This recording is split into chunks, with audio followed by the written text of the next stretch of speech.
Thank you, Dan. Welcome, everyone. 6 minutes after the hour of 6 a.m. It's Tuesday, December the 3rd, 2019, 31 degrees outside. Shaman Taubman, half man, half amazing, on the line with me from Vancouver, British Columbia. Tom Eaglehoff, your morning mayor in the house, and this is the KMMS Morning Soapbox with Tom and Shane. And Shane, we had 4 days off last week. Wow. And that's the biggest time off we've had in a year. Yeah, I know. And were any of them a Tuesday? No. No. Not a terrible Tuesday. No. We didn't get a Tuesday off. I guess getting 4 days off is worth it, but I don't know. I missed it, though. I missed taking 4 days off. I didn't know what to do with myself for 4 days. Really? Yeah. Even with it being Thanksgiving, Oh, yeah. It's so know, much to learn. So much to learn. The wife, every once in a while, she'll wake up on a Saturday and it's 5 o'clock. You're still here. What's going on? It's Saturday. Come on. Yeah, exactly. Yeah. It's one of those things that you get so used to it. Yeah. And your body clock gets used to it. That's true. Yeah. After a year, I've got a routine, that you develop, obviously, to do this. And I wake up now, 5 to 4. I don't even have to wake up by alarm anymore. Yeah. Oh, half the time I don't. I didn't this morning. I woke up about quarter till my get up time, and just kind of laying there taking it easy. But I've probably gotten more sleep on this job than I have before, because I used to stay up pretty late, watching movies or goofing off on the computer or whatever, or fighting liberals on Facebook or whatever I was doing. Well, it was a great football game last night. So was it? Yeah. Well, I can't stay up for those. So, no, I know. It's tough. Yeah. All right. Guess what, Shane? We've got weather. It's not bad. It's not bad weather even. Today, it's going to be mostly sunny with a high near 45 degrees. And tonight, partly cloudy, low around 26. Pretty normal for this time of year. More of the same on Wednesday, mostly sunny, high near 41. Wednesday night, mostly cloudy, low around 21. Thursday, again, partly sunny with a high near 38. And Thursday night, mostly cloudy, low around 23. And then on Friday, mostly sunny with a high near 42. And Friday night, mostly cloudy with a low around 27. So pretty normal week for us, temperature-wise, and all of that, and some sunshine. But, however, on Saturday, we got a slight chance of snow after 11 a.m., mixing with rain after 2 p.m. That'll be nice on the highways, won't it? Yeah, exactly. Yeah. Mostly cloudy with a high near 42, so I guess neither one of them will stick around too long. But Saturday night, we've got a chance of snow mainly after 11 p.m., mostly cloudy, low around 27. Then on Sunday, we got another chance of snow, mostly cloudy with a high near 37. Sunday night, chance of snow, mostly cloudy with a low around 19. And then for your commute on Monday, partly sunny with a high near 32. So might not be great commuting to work on Monday. And of course, the weekend, you got to be careful out there if you're going Christmas shopping or whatever. Temperatures around the area right now: Livingston is 40 degrees, Manhattan is 33, Three Forks is 34. Galton Gateway is 34, Ennis 26, Big Sky is 21, at the airport in Belgrade is 33. We're right at 32 degrees right here in our downtown studios. And road conditions around the area, from Livingston to Billings, it's pretty clear, and also pretty clear from Livingston up to Townsend and up in that area, and going up to, if you're going up 287 to Helena, it's pretty clear almost all the way up there. Over by Butte, the Homestake Pass is pretty nasty. They've still got scattered snow and slush over there, so be careful if you're going that way. Ennis down to West Yellowstone has a couple of spots of ice and snow in there, so be careful if you're going Ennis down that way.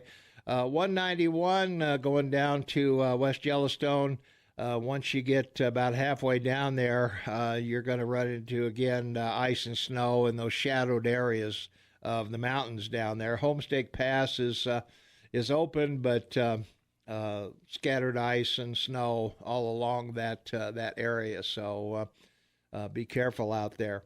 So most of the roads around here are fairly clear, but there are some patches here and there. So give yourself a little extra time if you're going out on the highways and whatever. So we want everybody to be nice and safe out there. Indeed. Okay, the giggle of the day. I love this. I can't believe no one did this. Malarkey. It's a noun, meaningless talk, nonsense. Don't give me that malarkey. Synonyms: prattle, chatter, twitter, babble, talk, prating, gabble, jabber, blether, brambling, nonsense, balderdash, gibberish, claptrap, rubbish, and yakety yak. Now, it's a name-based word, and it comes from Donald Malarkey, 1921 to 2017, American soldier who fought in World War II and bothered his brothers constantly with nonsense and rubbish. So they started saying, "Don't give me that malarkey."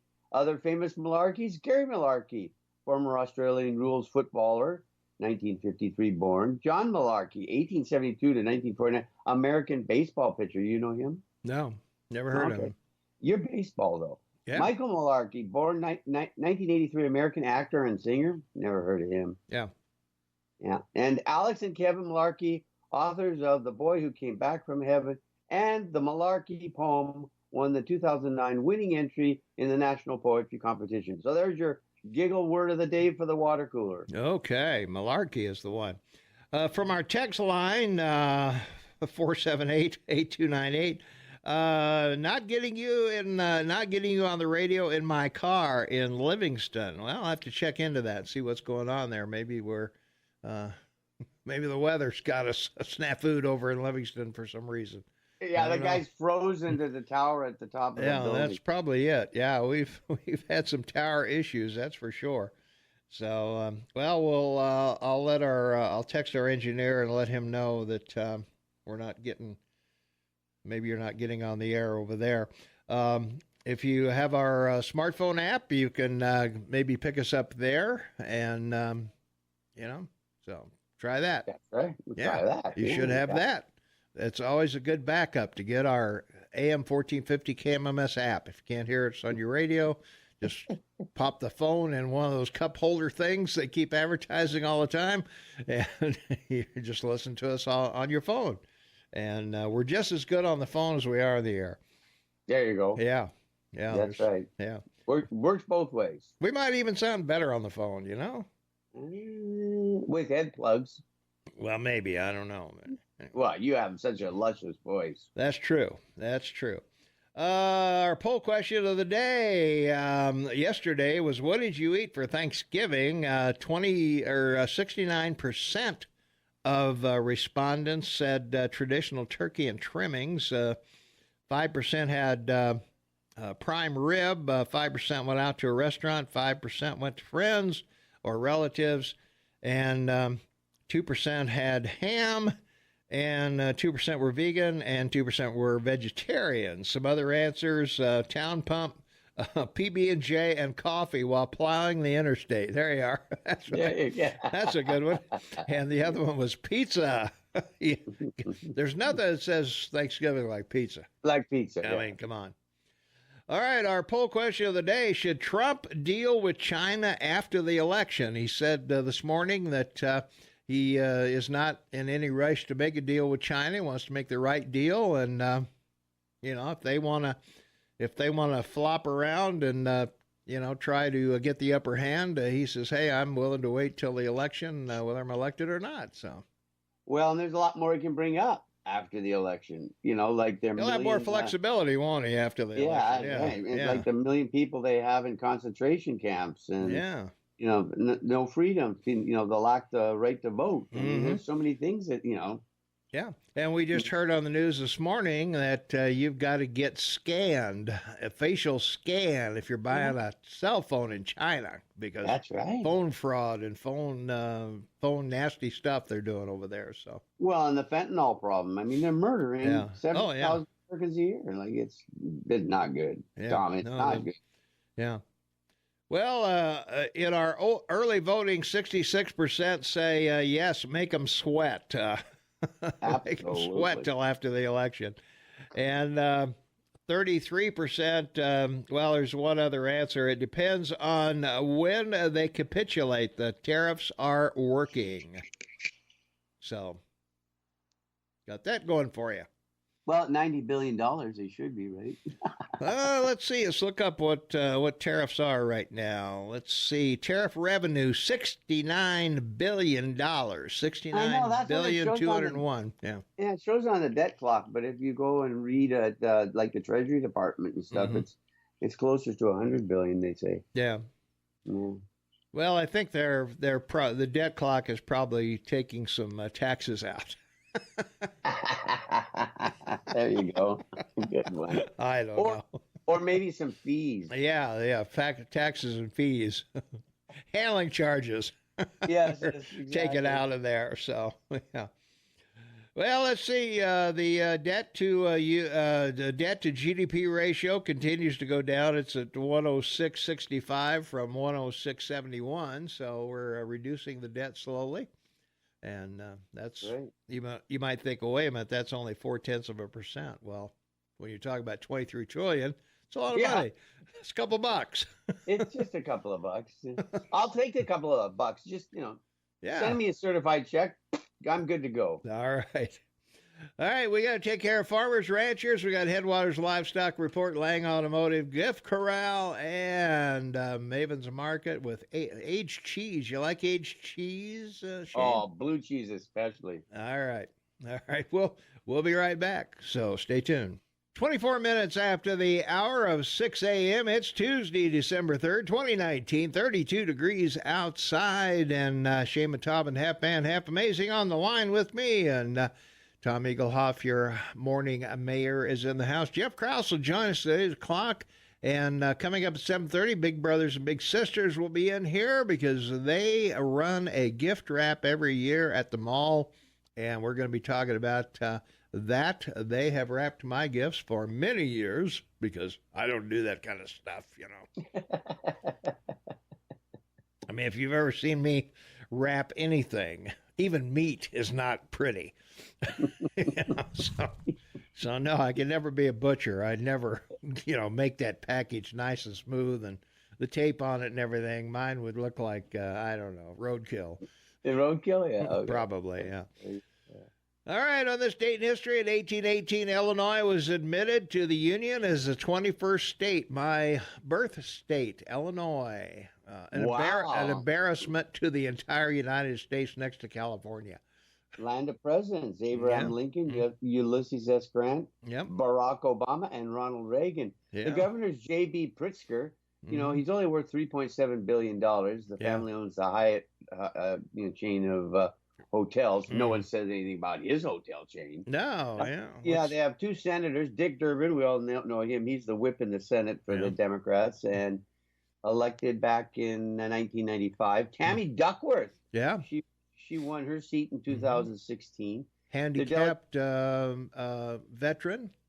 That's right. Mm-hmm. That's right. And their delegation, 18 members of the House, 13 are Democrats and 5 Republicans. Rather large state, actually, 25th in area, ranked in the country. And highest elevation, like this, 600 feet. Really? That's a walk in the park. Yeah. Population is 13 billion. Ranked 6th, and 12 million live in Chicago. Yeah, exactly. Median household income $63,000 a year. Ranked 17th. Yeah, it's because of all the unions in Chicago. That's exactly right. Yeah, 35% of the population lives in the greater Chicago area, which gives you a real reason to understand why there's so many issues there. Yeah, we should give them. We should give California to Wisconsin. Yeah, and the official language, by the way, there in Illinois is English, and Spanish is 15% of the population. So they still just generally speak English here. That's nice to know. Well, good. Yeah. Well, in 1828, on this date, Andrew Jackson was elected the 7th president of the United States, probably the closest thing to Donald Trump that we've had as a president. Well, it was Andy spoke what he thought. Yeah, no malarkey. No malarkey with Andy. No. Well, he was. It was interesting because he'd lost the previous election, as we talked about before, and then got elected, and ran against Martin Van Buren, and J.C. Calhoun was his vice president. And at that time, vice presidents were elected separately. Right, a lot of people don't realize it, right? But it wasn't until the 20th century that they ran together. Yes. Anyway, Woodrow Wilson started with him, or Taft, one of those. After him, yeah. He was the founded of the Democratic Party today, the Demolition Party, as I call him. Mm-hmm. And we've talked a lot about him. I mean, he started the Second Bank of the United States, and he was really big in dealing with Indians in a not very good way. But that's what made him famous. Yep. And he was the one in treaty of in Great Britain with France to negotiate the end of the Napoleonic Wars back when he was a youngster. So he was a busy boy. He is a busy boy. Yeah. Yeah, he got around. From our text line, 478-8298, besides Reagan, I think you're the best thing Illinois ever managed to do, Tom. All right, Thomas. From not your sister Tam. From not. Yeah. All right. Thanks, Tam. I appreciate that very much. All right. We got Montana State News coming up, Fox News, Bert Foster weather. We've got all kinds of things in here. So by all means, stay tuned. We'll be back right after this. We are back 25 minutes for the top of the hour. It's Tuesday, December 3rd, 2019, 33 degrees outside. Did that guy just say on the podcast, the more you listen, the less you know? Is that right, Shane? Clearly a not well-spoken person. I don't know if I want to listen to them or not. Exactly. Wow. Okay. Well, we can make that claim too, The more you listen to us, the less you know. Oh, I don't know. I don't think we can. We have some very intelligent callers. Well, we do have some pretty intelligent listeners out there, that's for sure. Yes, we do. Yeah. 1947, A Streetcar Named Desire by Tennessee Williams opened on Broadway, and I would bet you've seen A Streetcar Named Desire on Broadway. Yeah, no, not on Broadway, but Tennessee Williams was what a body of work. I mean, he did stuff. A lot. Yeah. Did he do The Cat on a Hot Tin Roof too? Is that him? Yes, I believe so. Yeah. Okay, I don't know. Anyway, great playwright of the time. Absolutely. Yeah, absolutely. Yeah. Dialogue was great. Yeah. Mm-hmm. Well, in 1948, what I think we should bring back, the House Un-American Activities Committee, and put AOC and a couple other people in front of it, announced that former communist spy Whittaker Chambers had produced microfilm of secret documents hidden inside a pumpkin on his Maryland farm. Ooh. Yeah, so background, you're going to love this with what's happening. And of course, next week, the committee with Graham, Senator Lindsey Graham, with Horowitz. So here it is, folks. Okay, the Committee of the United States was in the House of Representatives. HUAC, as it's called, was created in 1938, and interestingly enough, the House abolished the committee in 1975, and its functions were transferred to none other than the House Judiciary Committee. So, Tom, it still exists. Oh. And McCarthy was the chairman of it. He was a senator from Wisconsin. And they transferred, after they collapsed its operations, to the Permanent Subcommittee on Investigations in the U.S. Senate. So it is there as another name. Precursors to it, because there were several, the Overman Committee in 1918 with regards to World War I, the Fish Committee in 1930, searching out the communists and the KKK. The McCormack Dickinson Committee, 1934 to 37, about workers being abused, and Dye's Committee, 1938 to 1944. So other investigative committees have come and gone. They can create whatever they want, Tom. They're above the law. Apparently they can. Yeah. All right, 1964, police arrested some 800 students at the University of California at Berkeley who had stormed the administration building the previous day and staged a massive sit-in. Yeah, it's pretty amazing. I mean, I was surprised because it says that it's established in 1868, March 23rd, 1868. It's been around a long time. I mean, they're what, 1849, right? The 49ers and all that good stuff. Yeah, Gold Rush. Guess the size of the endowment, baby, $4.6 billion. Why don't they tax that? Yeah. Wow. 75,000 students. There's graduate students, 43,000, undergraduates, 31, and doctorate students, 11,000.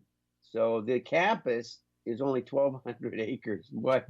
They got those kids all packed in there, don't they? 1,200 acres is a pretty good sized place. Yeah, it is actually. I would say that's 1,200 football fields. That's pretty good. Yeah, exactly. I would think. Come on.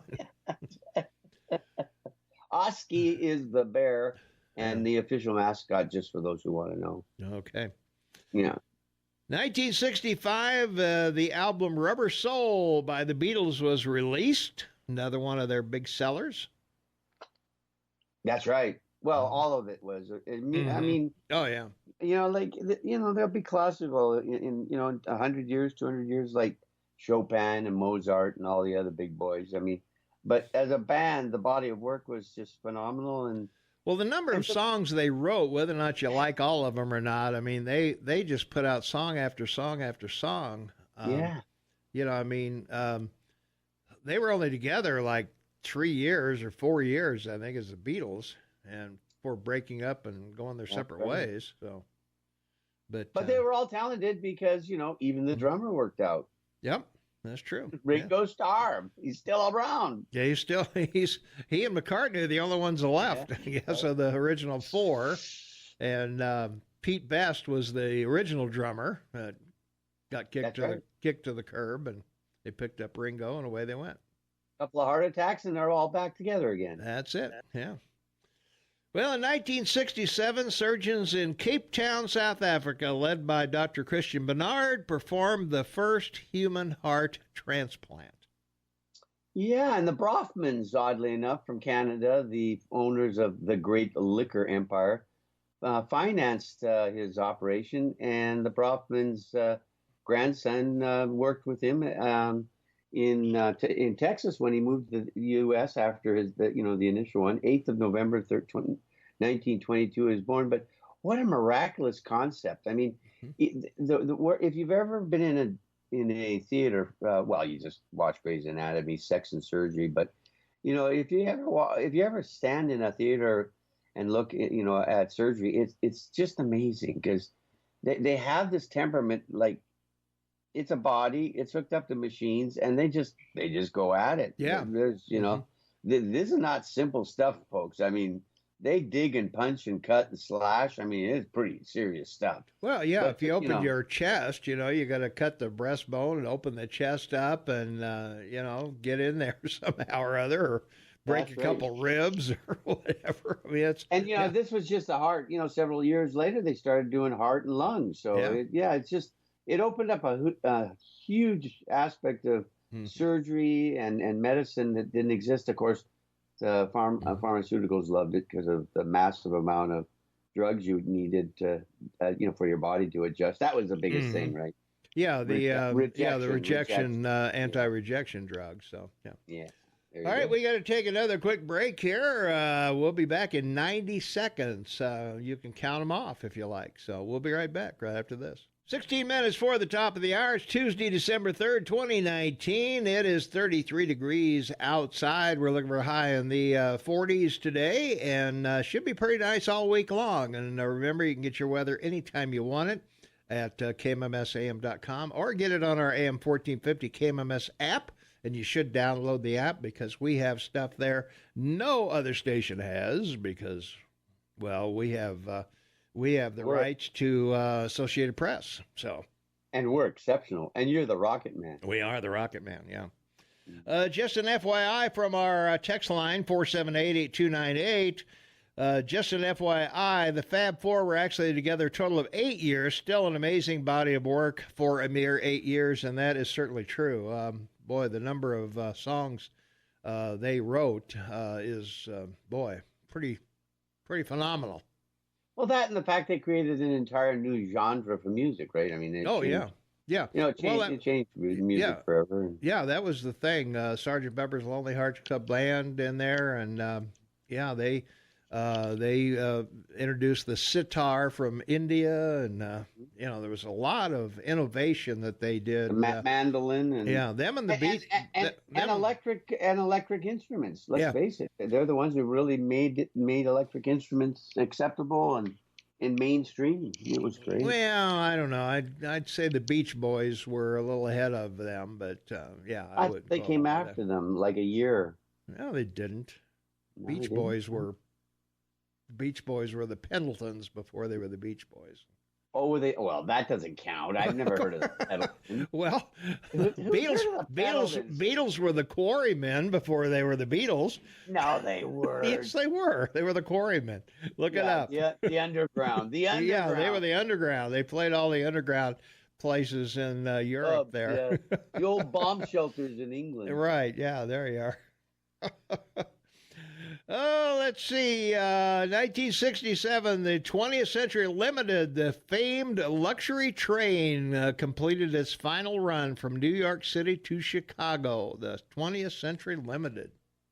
Remarkable piece of equipment. It really was. It was a 20-hour run, 4 hours less than previous trains because it was nonstop. So June 17th, 1902, bam, away it went. And always reported well, great food. They had a barber shop on it. They had secretarial services. They had dry cleaning. I mean, this was like, this was the like a cruise ship. It was, on rail. Yeah, it was great. Although I don't know about the food. I've had food on some trains around the world. It's like ferry food. When you take a ferry. Yeah, it's not the best, yeah. Well, in 1979, 11 people were killed in a crush of fans at Cincinnati's Riverfront Coliseum before a rock concert by The Who. And they had festival seating, is what they call that. And that's you right. just run out there and grab a seat. And 11 people were killed as the crush of fans went in there. Man, that's tough. Yeah, because the seating wasn't permanent. They, had been put up for the concert. Yeah, they just had chairs out on the field, I think. And then chairs, and then when you create panic, people don't care. Everybody wants to be in the front row, So you just if you fall down, then nobody knows you're there. You're better falling over you, stumbling over you, and whatever. Yeah, so. You're better to pick up a folded chair and start, turning in a circle to keep people away from you. Right. Well, on this date, 1989, East German communist leader Egon Krenz. It sounds like I don't know. The really Egon Rudi Ernst Krenz. Yeah, that's right. The ruling Politburo and the party's central committee resigned from that esteemed organization. Yeah, and I remember because Gorbachev was in charge in Russia, and he came to East Germany just before that, and was in a parade, and he was sitting with Erich Honecker, who was then, the head of East Germany, and they'd had a conversation, and Gorbachev told him, "Sorry, can't come. If you need us, we're not there," and that was it. And so Erich Honecker resigned. And that was normally what happened in Eastern Europe was the guy in charge would resign, next guy would come in, and collapsed. But so he was the last general secretary, final months of 1989. Isn't that amazing? When you think what we went through to survive that. I mean, you and I went through the Cuban Missile Crisis and everything. And, People the people trying to get through the wall and how Mm-hmm. they literally built the wall overnight in Berlin, like literally, Oh like yeah, yeah. It went up. buildings, Yeah, yeah, it's yeah. It crazy. went up pretty quickly, and they had, of course, if you tried to make it across, they would shoot you. Reagan's famous speech at Yeah, Rottenberg Gate or what, yeah. if you believe it, if you believe what you're saying, Mr. Gorbachev, tear down this wall. Wow, Mm-hmm. like Kennedy, Yeah, I'm a Berliner. yeah, His famous speech, I'm a Berliner. Yeah, mm-hmm. it's amazing. Yeah. Let's see. Let's take another quick break. We'll be back in 2 minutes, so stay tuned for that because we've still got to talk about South Korea and the Mars Polar Lander and Comcast and GE and a bunch of other things. So stay tuned. We'll be right back. 7 minutes for the top of the hour. It's Tuesday, December 3rd, 2019, 33 degrees outside. And Shane and Tom and Half Man, Half Amazing on the line. Tom Eagle up your morning mayor. This is the KMMS Morning Soapbox with Tom and Shane. In 1997, South Korea struck a deal with the International Monetary Fund for a $55 billion bailout of its foundering, I think that's supposed to be floundering economy, but Thanks to George Soros. The Seven Tiger collapsed almost during the Clinton administration. Soros, after trying to take down the Italian lira and the British pound and the Thai Ute, he took on these seven countries: Singapore, Indonesia, the Philippines, South Korea, Taiwan, and Malaysia. And the U.S. had to come to all of their aids, and Clinton did it with the Treasury Department, and they were one of them. So they didn't just bail out your country, with the exorbitant issue of 2008. They had previous experience. yeah, yeah. But just to give everybody an upcheck on it, Yeah. North Korea has a population of 28 million, 52 million in South Korea. And their per capita GDP income is 45,000, 29th in the world. Not bad. Yeah. They're growing and growing. And remember, folks, there's count them, three treaties sitting on Pelosi's desk: a new trading agreement with Japan, new trading agreement with South Korea, and the USMCA treaty. All three trade agreements sitting on Pelosi's desk, waiting to be approved because they require funding to operate them. So she won't send them to the Senate, and that's just hurting your economy. They're just out and out, literally hurting your economy. Mm-hmm. Yep. Yes, ma'am. That's the bad part. Yes, it is. I thought the International Monetary Fund was set up to finance businesses opening in other areas of the world, or it was set up for the currency trading of people and to sort of be the regulator of it. But the U.S. is the principal funder of the International Monetary Fund, as it is the World Bank, and that was the process in which the U.S. government saved their currency, and because the U.S. has so much, it's so huge. Your country has huge reserves of everybody's currency. No, that's true. Yeah, we are hoarders. Yeah, you hoard everyone's currency. You could deliver billions to any country of their own currency if you wanted to. I was going to say Trump's got a little path to his desk through the Oval Office because there's money stacked to the ceiling, gold and everything else in there. So one of the things they do with the president, when he's going somewhere, they always give him a brick. Right? Yeah. Just in case you need it. Yeah. In case he's on, like he just went to England, so he probably got a brick of 100-pound notes, 1,000 of them, right? Yeah. Here, jump change for tipping. No, but you need some walking around money. Yeah, he actually does carry a wad for I tipping. would bet he does. Yeah, for tipping. He likes to tip people in hotels. Very generous. Well, I'm sure he does. Yeah. Okay. Well, in 1999, scientists failed to make contact with the Mars Polar Lander after it began its fiery descent toward the red planet. The spacecraft was presumed destroyed, unless it was picked up by little green men from Mars, and they're looking at us. Well, yeah, it had a 334-day mission, meaning it could operate with its solar power and the batteries they provided it with. But the great thing was that they were the reason they sent this to where they went was the Planium Austral region near the South Pole, seeking to find none other than water. Because if there is a significant amount of water there, then men can survive on it, because that's our principal need. So, but no atmosphere, remember, not a place to party. Yeah, there you go.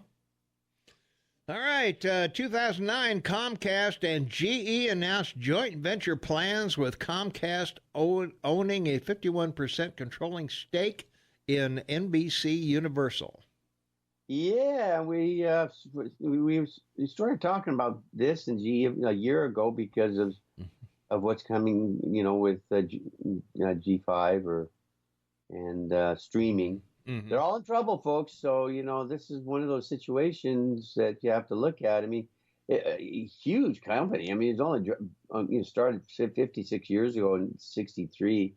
And, they basically, is a worldwide cable provider, and, operating income of $19 billion, $251 billion in assets. And the Roberts family owns 1% equity. Ooh, what a surprise. They're Democrats. 184,000 employees. And with streaming, these people could be in real trouble. General Electric, on the other hand, they've got 15,000 subsidiaries.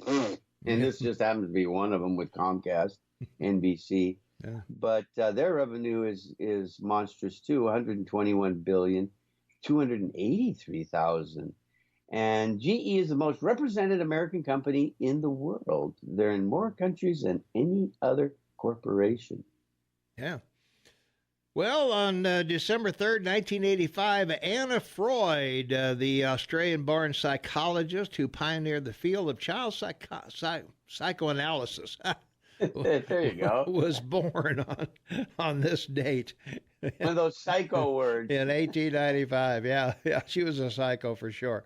Yeah. Also, Charles Alfred Pillsbury, who was the father of the Pillsbury Doughboy, was also born on this date. He was quite a guy, of course. Yeah. All right. A golden voice and a sense of humor, Rocket Man. Ain't that the truth? All right.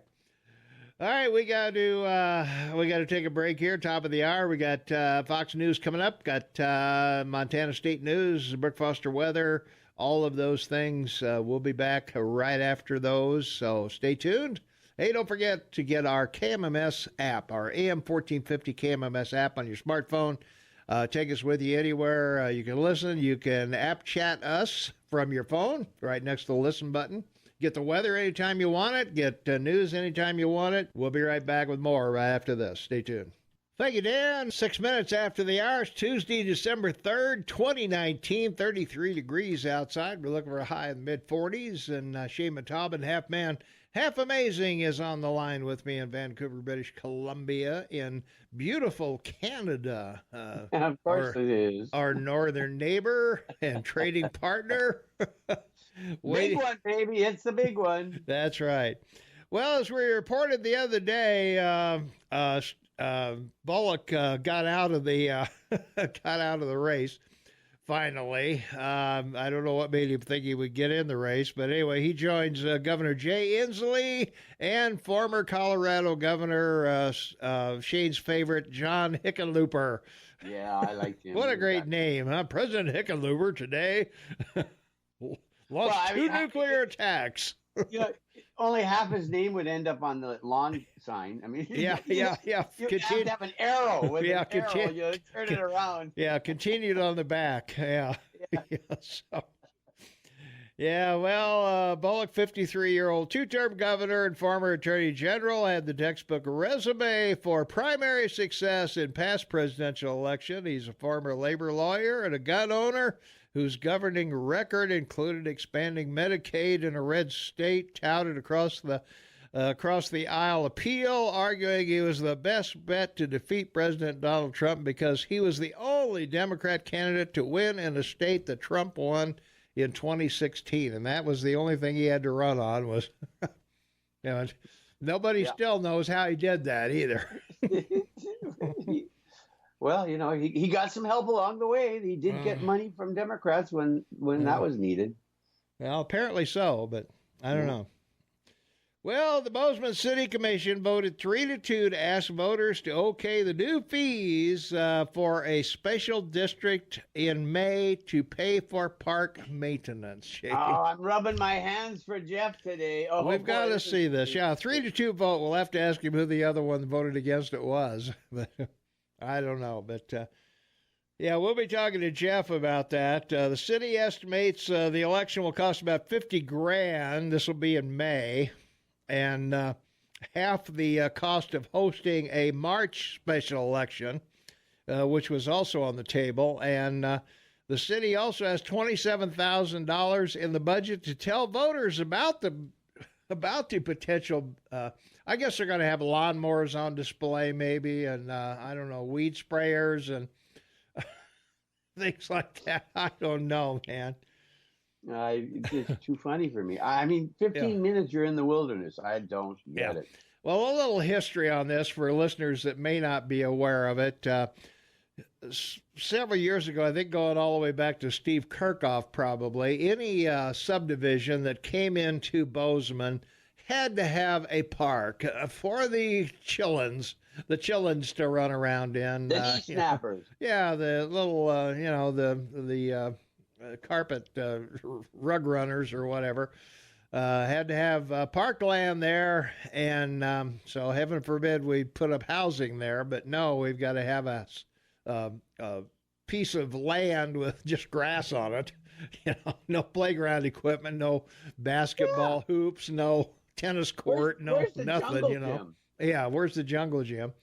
And they just kept adding subdivisions and adding parks, and then all of a sudden, holy smoke, we can't pay for all these parks. Yeah, I know.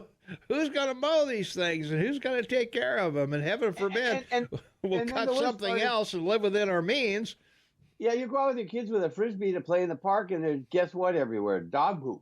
Well, there you are. Yeah, people are supposed to pick it up. Yeah.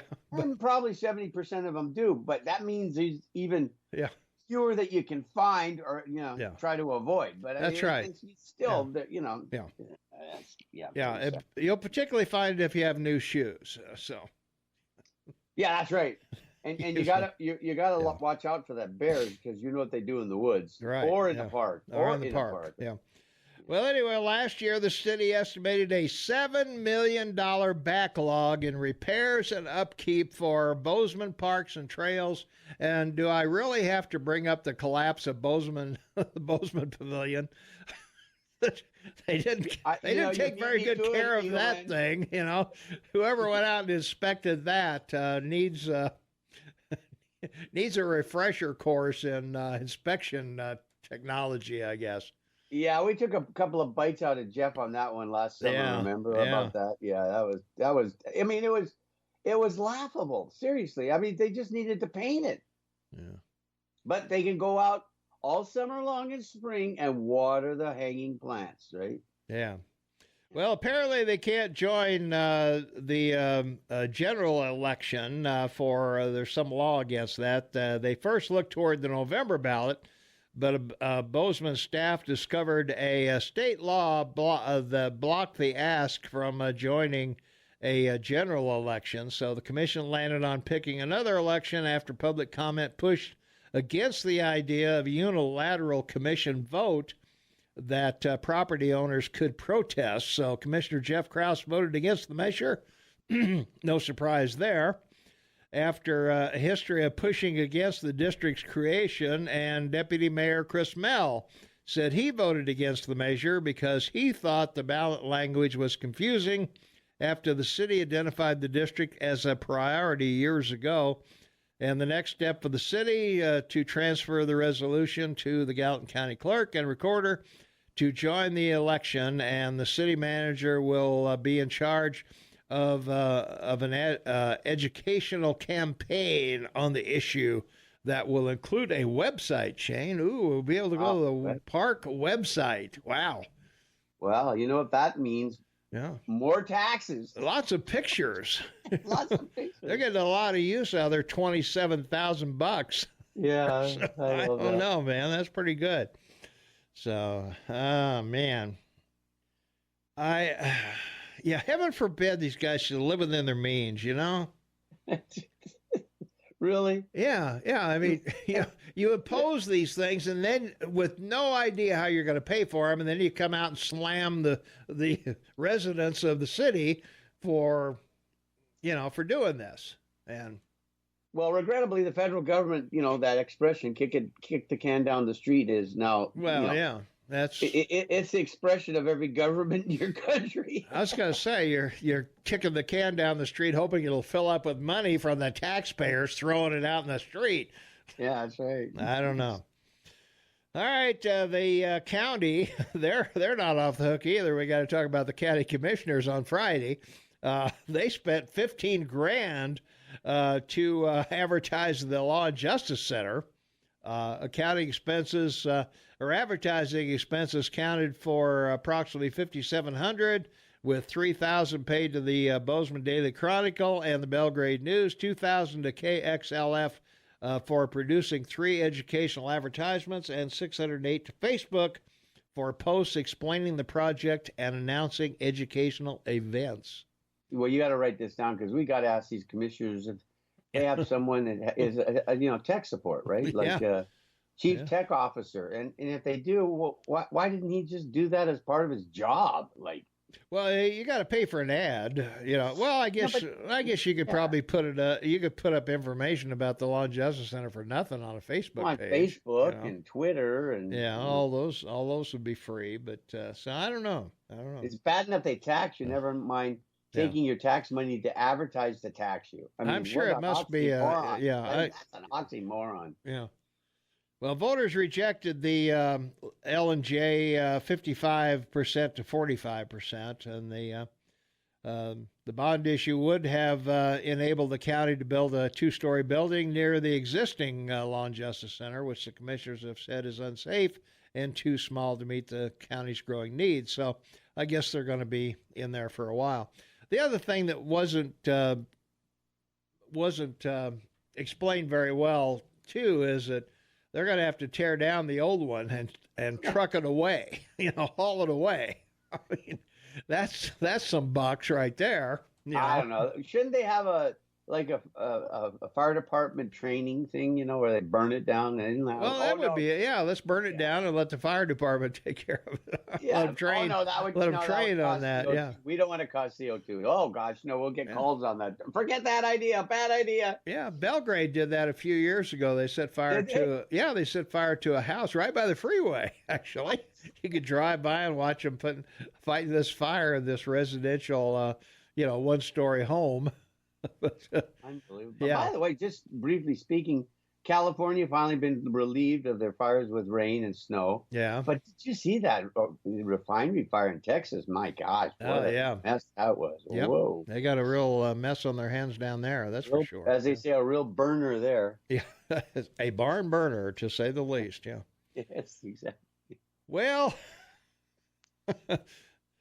Shane was not in town, ladies and gentlemen. I want to make this clear, because a transient is accused of threatening to shoot up the library. I saw that. I thought, what? After kids there refused to smell his marijuana. Oh, my God. So, there you are. Oh, man. So a transient man is accused of threatening to shoot up the library. Warku John Bradford. What kind of name is that? Warku.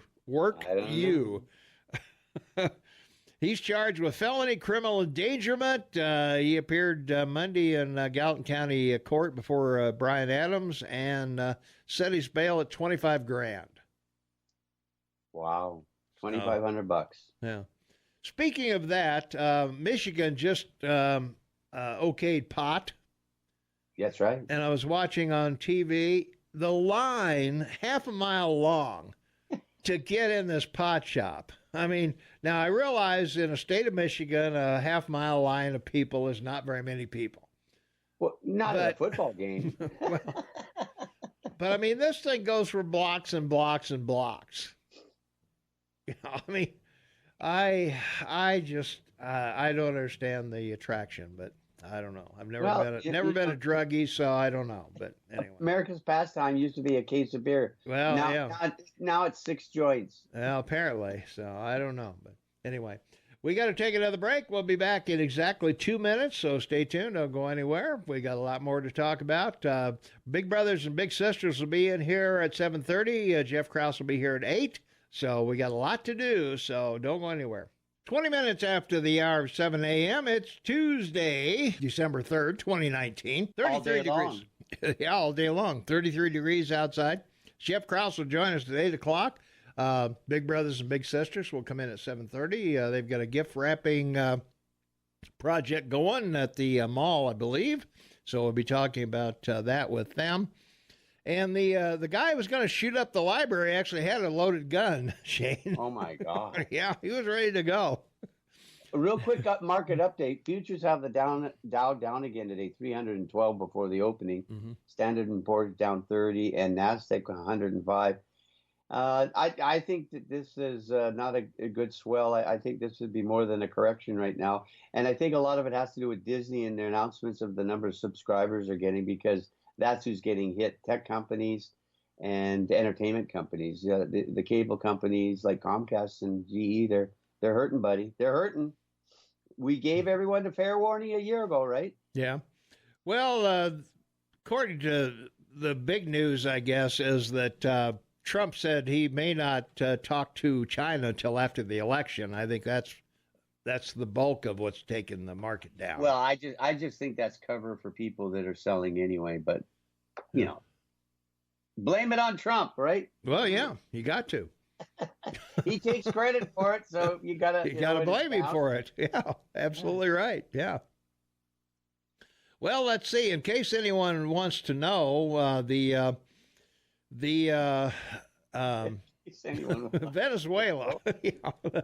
The inflation rate in Venezuela. I love this.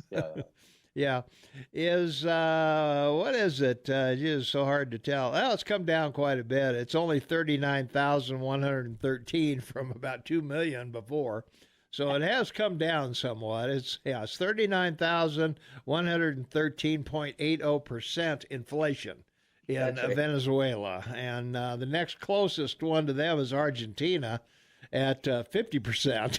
Yeah.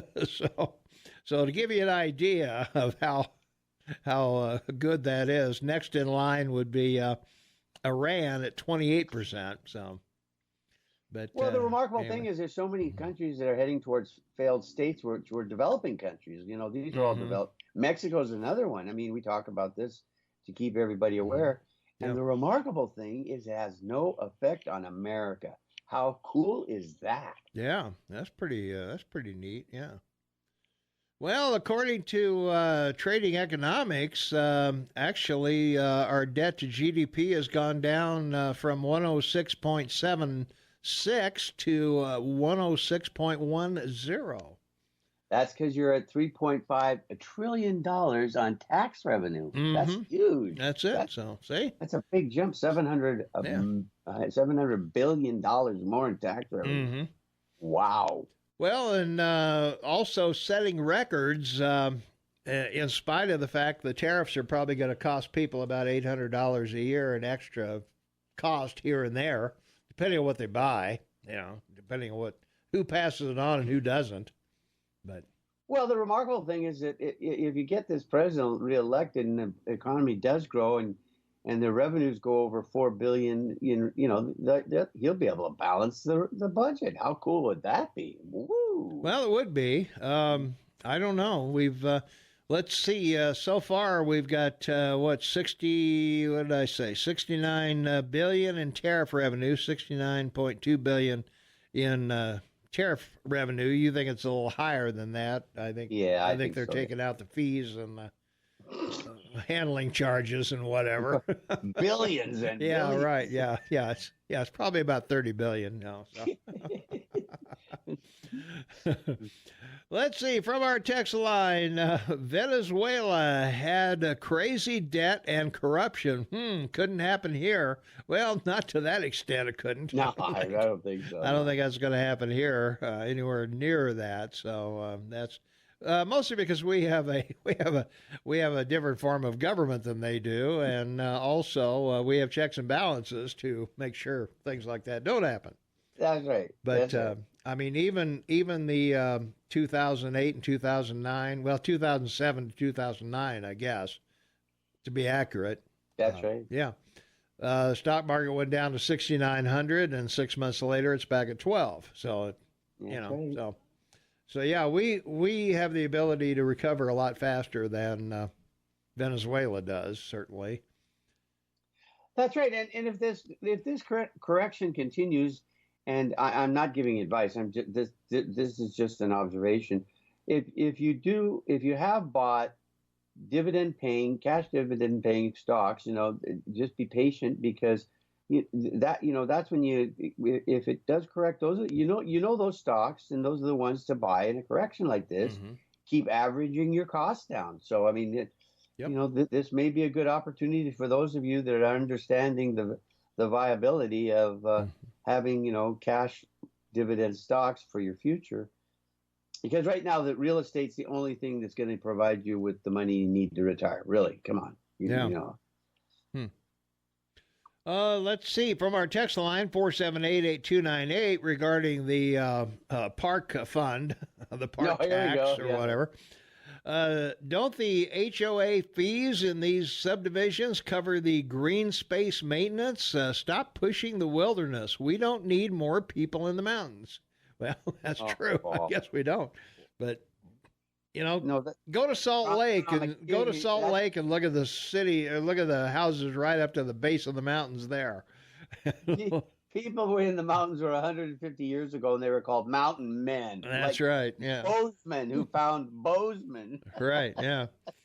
Well, in some cases, I think the HOA fees might cover some of the maintenance. They pay somebody to do it, to take care of that, that open space. I don't know. Jeff Krauss can probably give us a better indication of that. I know there are some HOAs that do say, yeah, you'll, let's keep the park.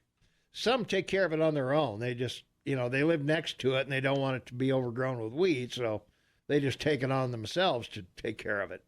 Yeah. Well, but don't, in condo divisions and stuff, don't you have gardens and stuff and planters around the buildings? Well, some, there's vegetation that they plant around the buildings themselves that I guess the homeowner's obligated to do something with, or keep it watered, or keep it, whatever. That's a requirement up here for the builders, to put in gardens and planters out front, and areas for people to sit outside. And so it is a requirement here, but not open parks in the city. Well, in our case, we have them, but they're just open pieces of wilderness that no one cleans. The homeless camps. That's what they are. Well, that's kind of what. Well, we don't have homeless camps here, thankfully, yet. Anyway, yet. Well, at least if you're dumb enough to be homeless in Bozeman at this time of year, you should have started walking south in August.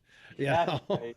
You should have been hitching down to, New Mexico or Arizona or somewhere for this time of year. But I don't know. I don't know what these people are thinking, man. The taxpayer's always there to bail you out. And, at least it'll be on the ballot. And I'll give this thing 2 chances of passing, slim and none. Well, the one thing I love about the demolition party members, they all enjoy feeling good about themselves. So, well, that's the whole thing. I feel good about adding these parks. Yeah. I don't know how the hell we're going to pay for them, but I like those parks out there. We got to have parkland for the children. That's right. Mabel, we need a park for the grandkids. That's right. The kids need a place to go, so they'll stay away from the malls. They'll go out and play on that flat piece of land with grass on it. That's we might put a picnic table out there. I don't know. We'll be right back right after this. A picnic table. Welcome back, everyone. Tuesday, December 3rd, 2019, 33 degrees outside, and Shane Matobin, half man, half amazing on the line with me. And in our studio, we've got Michaela Krauss, the Events and Communication Manager of Big Brothers and Big Sisters in Gallatin County. And welcome back. Happy to have you back here again. Let's turn you up here so people can hear you. Yeah, that should be all right. So how you doing? I'm doing great this morning. Yeah, we're glad to have you back. Yeah. You were here for the prom bowl. I was here for the prom bowl. Yep, I'm not wearing a dress this time. Oh, I know. Oh, gee, you were all dressed in your finery last time. Yeah, we're down to snow gear. Yeah, I know. Well, we've had our share of it here lately. So, Big Brothers and Big Sisters, you got a couple things you want to talk about today. So let's jump right in. And what's going on with Big Brothers and Big Sisters? So annually we do gift wrap. You may have seen it at the mall. We've been all over different places. They're really generous and they donate space for us. So we've got a whole storefront set up. We're doing pay what you want gift wrapping this year. Whoa. Yeah, so it's really up to you. It's just all donation based. And we are located next to Santa, which is great. That's sort of by Macy's at the mall. Yeah. And so we're there on weekends, so Fridays, Saturdays, Sundays. And then we'll be there at that tight spot that Monday and Tuesday right before Christmas, just to help people out and get their shopping done. Well, you've done mine for years. Oh, good. Yeah, I always go there. Do you know Dwayne? Wherever I buy it, I may buy it downtown or someplace, but I'll drag it out to the mall. Yeah, you don't have to buy it at the mall. That's a great point. Yeah. No, you don't. And you guys always do a great job. The wife never wants to open the gift because it looks so good. These people, we've got so many volunteers. They take pride in their work. They really do. Yeah, yeah, and they're really good at it. It's not like we've got 4 boxes. Take your pick. I mean, everybody's creative. Seems to be anyway. Oh, it's a professional setup. We've got gift wrap boxes, and we've got tons of wrapping paper to choose from. We also have volunteer spots. So if wrapping is your thing, you can go to our website and sign up to wrap. Some people are really into that. Yeah. I'm not, but I was going to say my stuff looks like a roadkill. Yeah, a little smushy. Yeah, it's all it's just a clump of stuff with too much tape. Well, so we got you covered. Yeah.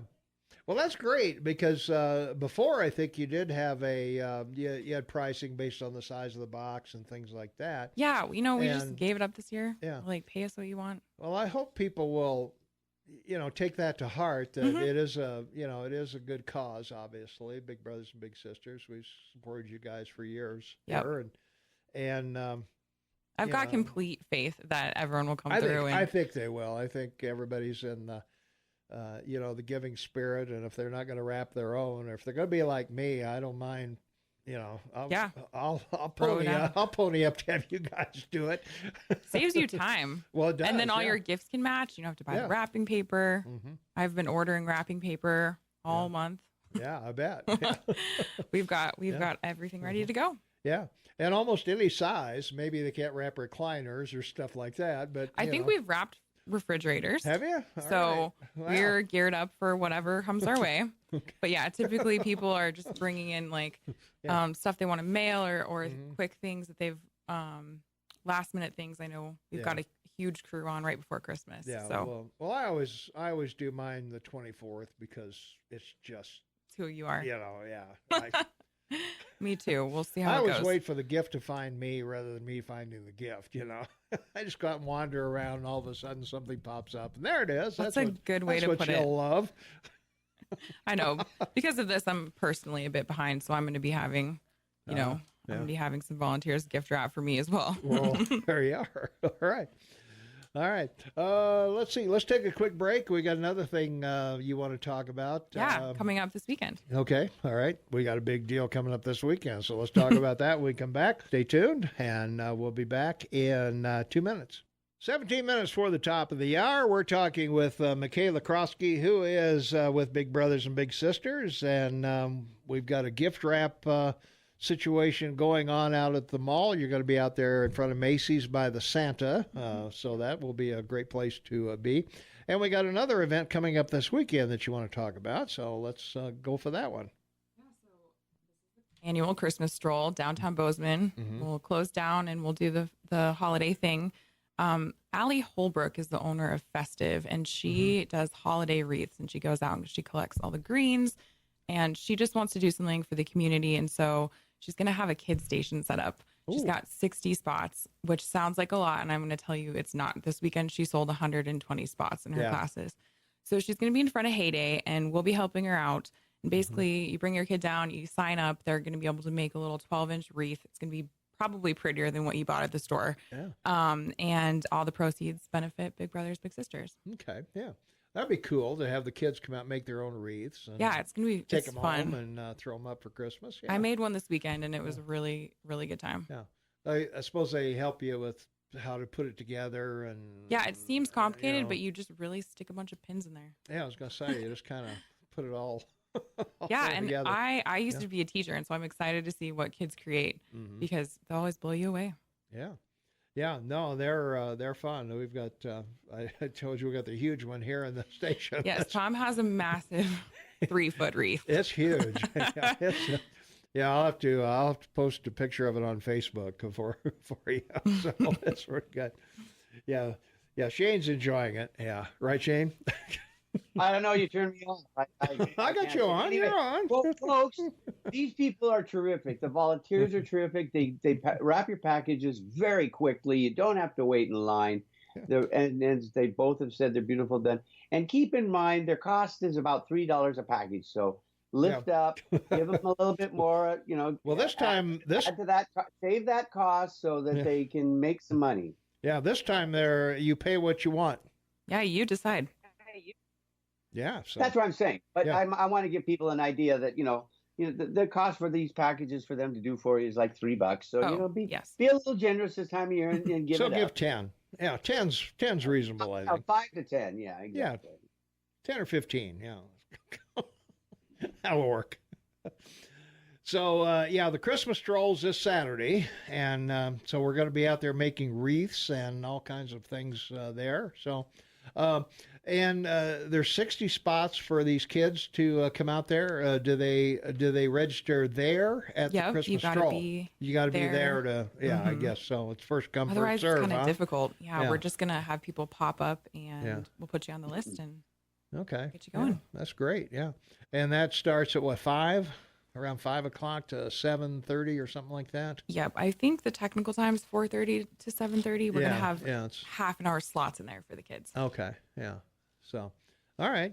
Well, that should be fun for the kids to kind of create their own things for Christmas, and that should be kind of interesting to watch what they come up with. You got to take pictures and everything of all the wreaths and everything. Yes. So all over social media. If you want to look up Allie, she's great, and she does private parties. And if you want to get an idea, her business is called Festive Wild Wreaths. So she'll be out there, and I'm going to help her collect the greens. We're going to go hiking. We're going to snip everything. And this is going to be downtown in front of Heyday. Okay. All right. So that will. Yeah, and you should pick the best reason, get pictures with them and post them on Facebook. And then they'll really be happy because they show all their friends at school. Look at I did. Look what I made. Right. Yeah. I think their moms are going to be like a little jealous that they can't make one. I think that's what's going to happen. That would be true. Yeah. Well, truly from a teacher. That was good. I like that. That would come from them. So, all right. Well, this has been great. Tell us a little bit. We're going to take a break here in a couple minutes. Let's talk a little bit about Big Brothers and Big Sisters, because that's an ongoing all year situation. And let's talk a little bit about that for maybe some of the listeners who aren't familiar exactly with what Big Brothers and Big Sisters does. Absolutely. Big Brothers Big Sisters is technically a national nonprofit.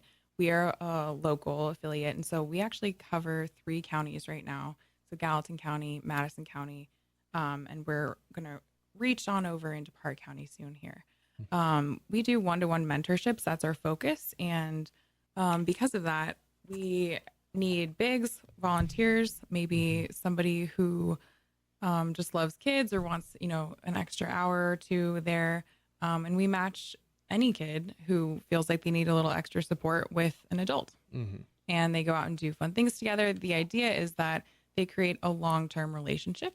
And so we have a commitment of 18 months. And so by the time that rolls around, some of our bigs and littles have been together for over a decade. And they go all the way through high school graduation. Wow. Yeah. Yeah. Yeah, I think we talked about that, excuse me, before, that I think the matching is the thing you do the best because, Right. If you have a kid that likes video games, you're not going to put him with somebody like me that clueless, Doesn't know. so. Absolutely. Yeah, we have quite the interview process on both ends. Yeah. And we've got match specialists that do a really good job of assessing personality and different needs from each party and getting people into really fitting relationships that are co-beneficial. Sure. Yeah. Well, some kids are into sports. You can take them to basketball games or, whatever's going on. We got the ice hockey stuff happening. And so, yeah, you can there's sports year round here almost, or skiing or any of those things. And I can say this because she can't. All those people that are retired out there and all those people that are sitting at home waiting for a phone call from a child or a grandchild, don't go out and spend time with a child that'll love you for being there, call you every day and become your friend and actually want to go have a coffee with you and spend some time with you. It's a great thing for retired people to get out of the house and socialize and get engaged because most of us are waiting for a phone call from a kid or our children we never get. So there you go. All right. Yeah. Yeah. I can understand your kids not wanting to call you very often. I can too. Okay. Well, and statistically speaking, the kids benefit from having one caring adult outside of their family. Right. Yeah. So just having that extra person you can bounce ideas off of or, share things with is really helpful. And this year we're taking a huge step towards mental health first aid. And just in the fact that mentoring is an answer to depression or loneliness, which a lot of kids are experiencing these days. Sure. Well, I think and mentoring is far better than enabling, isn't that right? Wouldn't you say that, Michaela? Right? Yeah, mentoring is better than enabling. Yeah, absolutely. Of course.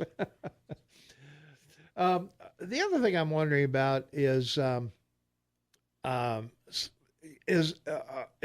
of this single parents? Do you have two parent households that maybe both are working, but is there a conflict between parents and something like that? To where the kid likes the mentor more than they like their parents, and the mentor said it was okay for me to not brush my teeth before I went to bed or whatever. I totally get what you're saying. That's actually part of what we do too. Is we've got match support specialists that call and build relationships not only with the little and the big, but with the parent with too. The parents as well, and so typically the parents are just so overjoyed that, they're getting out of the house, that somebody else is investing in them. Sure. And it used to be in the 70s when this started, it was a little more of a children facing adversity. And now we match any kid who's interested in having a mentor. We've got all sorts of families. We've got big brothers, big sisters, and we also have big families. So if you're a couple, you could also have a little. That's what I was thinking, that sometimes you have the parents aren't into video games, for example. So there might be a mentor that or they don't they don't know about taking them skiing or going rock hounding or something. Yeah, something like that. Or maybe they aren't able to get out as much as they would like. And you're only talking about an hour a week, I believe. Is that right? An hour a week. Yeah. And most of our bigs hang out, just they're like, oh, time blew by, but that's the requirement. Okay. All right. All right. Well, we're going to take a really quick 2-minute break here, and then we'll finish up and we'll re-hit the things that are going on again, and we'll get you out of here. Yep, time to start my work day. Back to work. All right. All right. Shane and Michaela and myself will be back right after this, so stay tuned. We'll be back in 90 seconds, actually, so stay tuned. 6 minutes before the top of the hour. It's Tuesday, December 3rd, 2019. We're talking with Michaela Krauss, who's the events and communication manager for Big Brothers and Big Sisters of Gallatin County. I guess soon to be, hopefully, Big Sky. Yep. Big Brothers and Big Sisters of Big Sky Country, as Livingston maybe will come on board with you. So we hope that'll happen soon. And we've got 2 events coming up. We want to hit those one more time for the folks that are out there that we've got the gift wrap. Yep. What are the dates again on the gift wrapping? So from here on out, it's every Friday, Saturday, Sunday. Okay, so every weekend you're going to be out at the mall near Santa. Right next to Santa and Macy's. And Macy's. So in the Bay, you can go get a cocktail while we wrap your gifts. Well, there you are. That's a deal. Yep. That makes it worth going out there just Absolutely, for me. yeah. All right.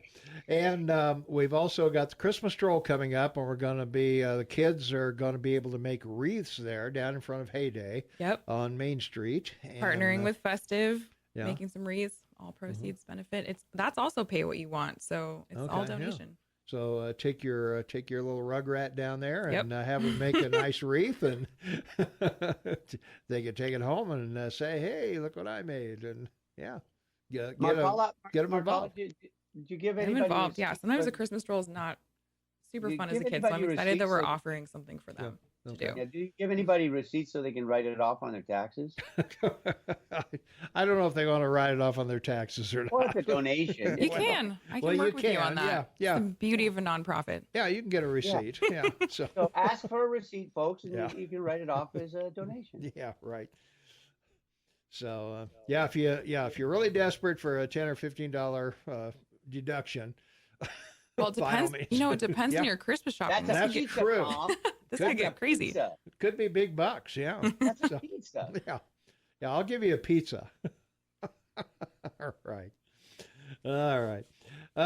Michaela, great to see you again. Thanks for coming in, and we wish you the best with this deal, and so. Merry Christmas. We hope to see you at the mall and this weekend. Yeah, and Merry Christmas to you. Merry Christmas. And we'll see you.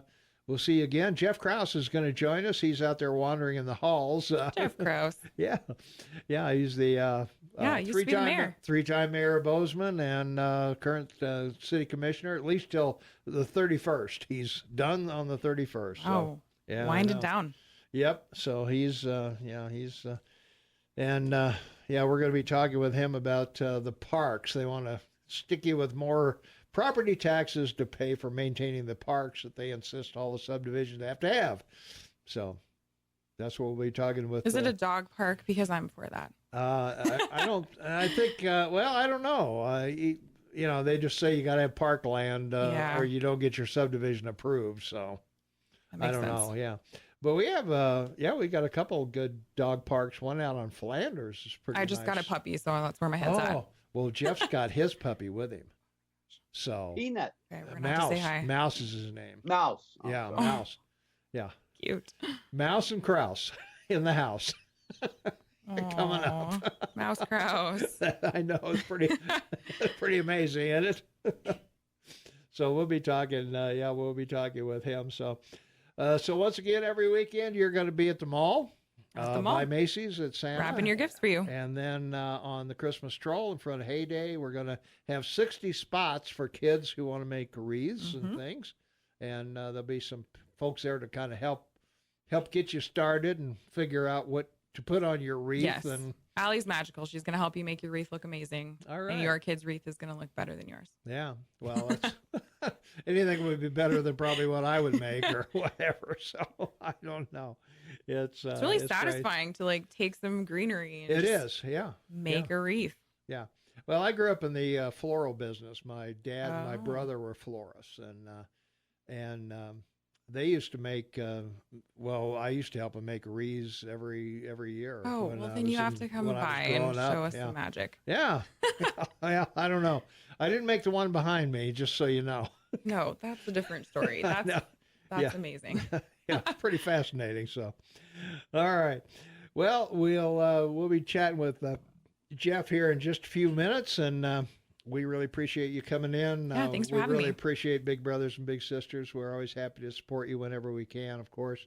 And we wish you the best. And come see us when you emerge with Livingston. Yeah, well, and it's kind of low key, but okay.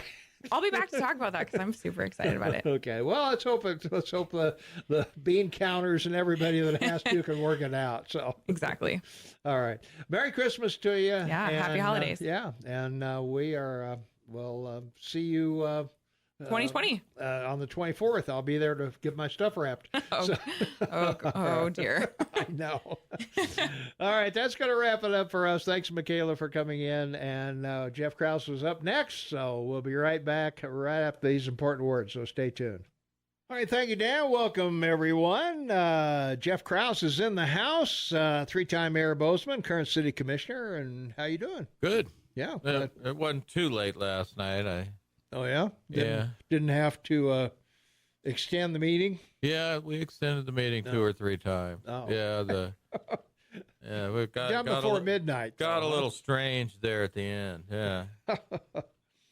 Well, as we've been talking about all morning, the big thing you guys voted on was to put the park vote, property tax increase, on the May ballot, I guess. Yeah, it will be a really interesting election. We're going to have to get some answers out of Eric Simrod, the clerk and recorder in elections. As to what area it covers, who's going to get a ballot? It's a mail ballot, Yeah. but I don't know how they figure out everyone who. So this is the interesting part, and listen carefully. If you own property in the city of Bozeman, you can vote on this. Okay, it's not just the people who live in Bozeman, registered electors who live in Bozeman, but if you own a business in town, But you live out of town. You should be able to vote. They said last night own property. Now, does that mean real property? I don't know. It wasn't clear, but I think it is owners of real property. So, and you have to live in the state of Montana. But remember, you can walk in the day of the election. I think generally in any general election, remember, you can walk in. I don't agree with this, but you can walk in the day of the election, register, and vote. Yeah. So people who are going to get taxed, there's always been a lot of people who own little businesses or whatever, maybe a rental property in town who got taxed but couldn't vote because they live out of town. You can vote in this election. I just don't know how. You might have to go down to the clerk and recorder and say, I want a ballot. Yeah. And how they'll prove that you own property in the city, I don't know any of that. But it's the first election of this type in my that I can remember in 20-some years. Well, it seemed like you'd either have a mortgage or a business license with your address if you had a business. Well, you would have to have. You probably have to have a deed. Yeah. Right? You probably have to have a deed. Deed to your property, yeah. Yeah. Yeah. And if you have a deed to your property and it's outside the city limits, then you get to vote. Yeah. Okay? That I've never seen. I don't know how Walmart votes or the Burlington Northern votes or whatever, because I might have some stock in those companies. Can I bring a share of stock down? Yeah. I own properties in town and I'm a registered voter in town. Can I vote twice? I don't know the answers to all these questions, right? But but not only can the electorate vote by mail, because they'll get a ballot, right? Yeah. The people that are, but you'll get to vote if you own property in town. Okay. And that should be of interest So to anyone who renters lives. will be voting too, I guess. Well, renters, if they're a registered electorate in the city. In the city, that's what I'm saying. Yeah, yeah. If you live in the city, if you rent or own or whatever, right, you'll be there. Everybody gets to vote if they're an elector in the city. Okay. It's the people that have never gotten to vote before that own property but live out of the city that get to vote. Yeah, yeah. There are a lot of folks that have a business here, but they live in the county for whatever reason. Well, Well, because they don't want to pay the high taxes. Well, that's probably and right. have all the regulations. And Yeah. occasionally they let their dog out in the morning without a leash. That's the sheer madness. If of that were in town, we'd roll the bear cat. Man. Let's take a phone call. 522-TALK is the number, 522-8255. Calling you on the air with Commissioner Jeff Krauss. What's going on? Okay, being an owner of commercial properties, residential properties, to me, it's great that, yes, the owners can vote. They have records of those owners because the tax bills, and they should just be able to send those ballots to those to where they send the tax bills. Send it to the business. yeah, send it to wherever address it is. I mean, if it's in Montana, out of Montana, or anything, I don't even know why it's so important that they have to be residents of Montana. If they own Montana properties, it sounds like they should have the ability to say, yes, I do want to get taxed, or no, I don't want to get taxed.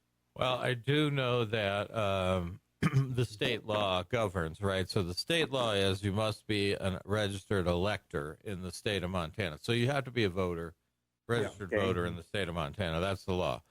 But I think the caller's saying you got to, these people have skin in the game. They do. Yeah, well, and I suspect that's why when you're creating this special district, they get to vote. Yeah. And I think, we've been pretty casual in Montana about that whole I live in Montana, I live in wherever I live. I live in Bozeman, but the rest of the year I register my car in Plentywood, So, I think, just the state of Montana. So there will be a challenge, and I think you may have to, I don't know, we're going to have to ask Eric. So the next thing is, okay, if the property is then owned under, say, an LLC or some legal entity, would I still be able to vote being a member of that LLC? It's again, I'm not sure. Because one of the things that happens all the time is,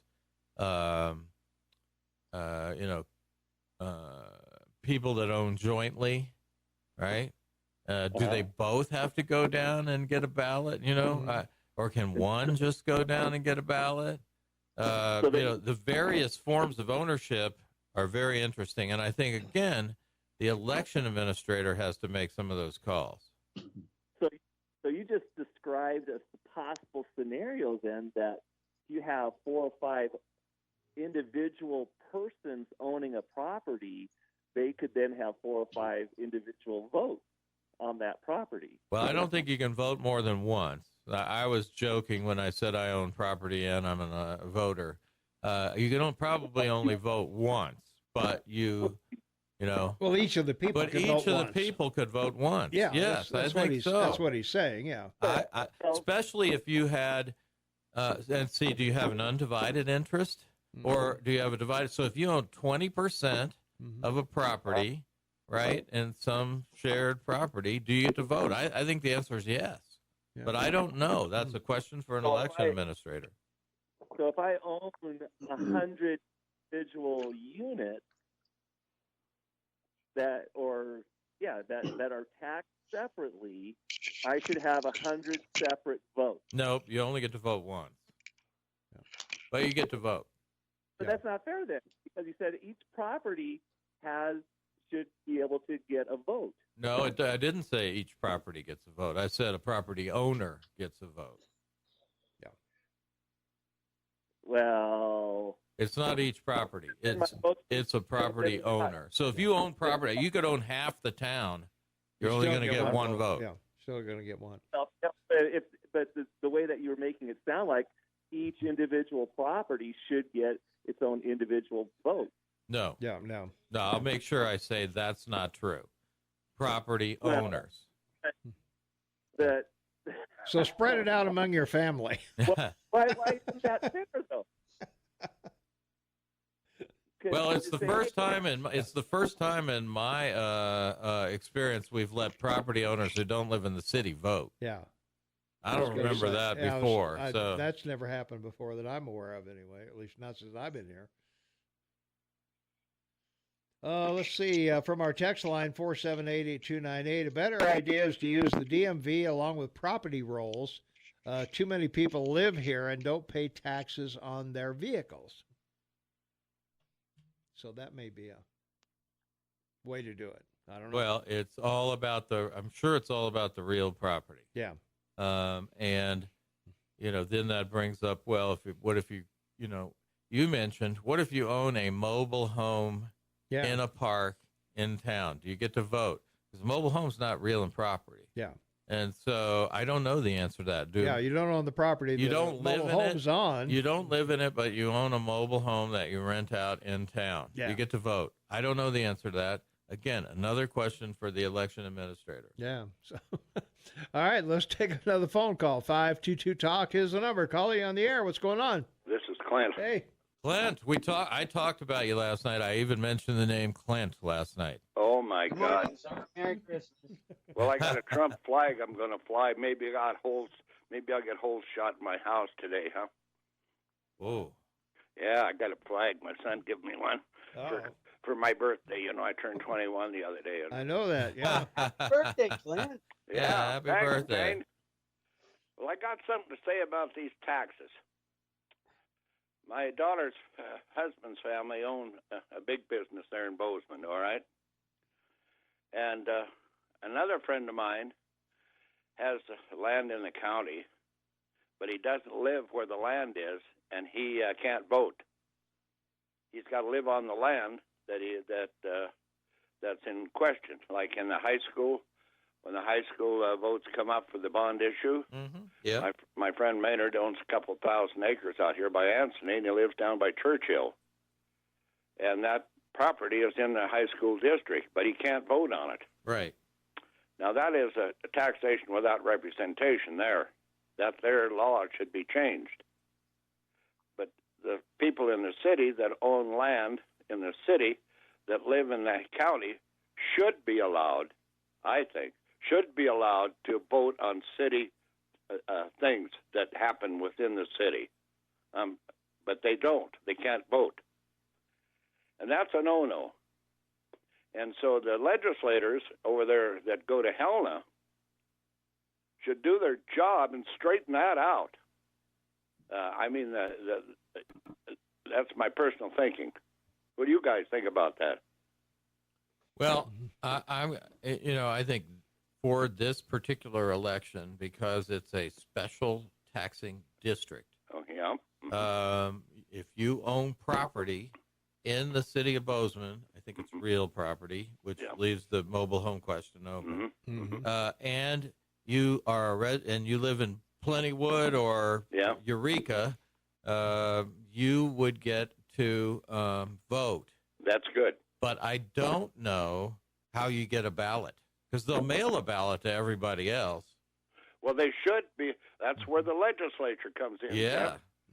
The legislature has to, instead of having folks downstairs write their bills, they should write them themselves and put it in so that the people have the say. But the way it is now, it isn't that way. You know, and the legislators are not doing their job for the people. That's the whole gist of it. Any time that you have a lot of land and you can't vote on the land, on a taxation on that land for a school bond or something like that, or in the city, is a no-no. And so I don't know why. I'm going to blame the legislators. That's the only place that you can. Well, look at the people that we talk about when the city's going to annex some of these areas around town.